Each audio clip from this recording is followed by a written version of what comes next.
Hello everyone! So for today ay pupunta tayo ng LA. Ayan na nga, nag-travel na kami at mabuti hindi traffic. Nagutom nga kami sa daan at nag-stop kami muna dito sa In-N-Out para kumain. Ayan. So naghintay lang kami ng ilang minutes at nandito na yung order namin. Sikat talaga tong In-N-Out kasi masarap yung burger nila. Kaya kayo kapag nag-travel kayo, try nyo po yung In-N-Out. At kaya kumain na nga ako dyan. Sige, sumubo ka, day. Charot.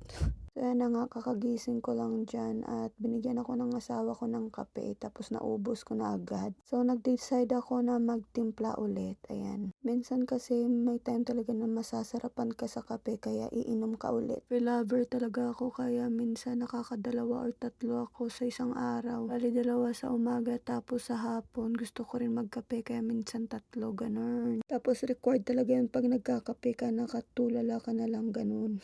Yung iniisip ko dyan kung sino yung nag-unfollow sa akin. Tapos kung nga dyan magkape at nagayos na ako kasi pupunta kami ng Santa Monica. Yun palang matataas na building, guys. Yun yung downtown LA. Nakita ko nga rin dito yung Hollywood sign. Grabe. Nung una sa TV ko lang yan nakikita. Ngayon nakikita ko na siya sa personal. Papunta na nga kami ditong Santa Monica Beach. At buti na lang hindi traffic. So, nakarating na nga kami dito. Naglakad-lakad lang kami dito sa kanilang pier. Bali, meron sila mga food cart. Tapos, may mga rides din pala sila. Marami mga iba't ibang tindahan. Mga souvenir shop at mga damit. Grabe, ang gaganda dito. Tingnan nyo. Ayan. Ang ganda ng beach. Tapos, yung mga tao, nagre-relax lang sila. Meron ding mga nagfi-fishing. Perfect place siya para magmuni-muni, ganun.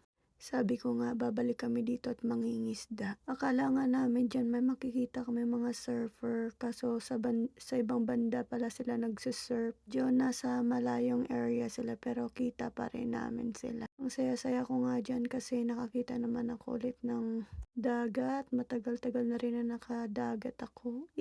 At yung tubig nga hindi pa pala medyo malamig. Kaya carry pa dyan na mabasa. So hanggang dito na lang muna yung video natin, guys. Sana nag-enjoy kayo. Bye! Ingat!